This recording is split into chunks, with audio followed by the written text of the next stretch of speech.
të shtoj diçka personale, sepse kam mësuar se me së brenjve gjithçka bëhet personale dhe shumë shpejt. Unë nuk jam musliman, gjysma ime më e mirë është muslimane, unë jam katolik.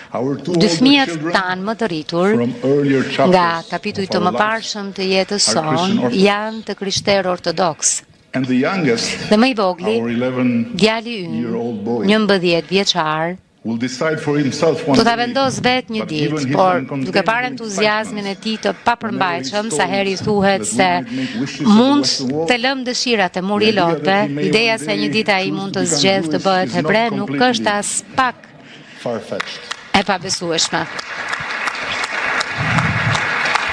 And that would be fine.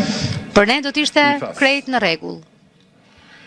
Njësoj siç do të ishte fare në rregull nëse do të zgjidhte të ishte musliman apo i krishter. Megjithatë, mos u gaboni, ky portret i vogël familjar i yni nuk është një veçanti ekscentrike.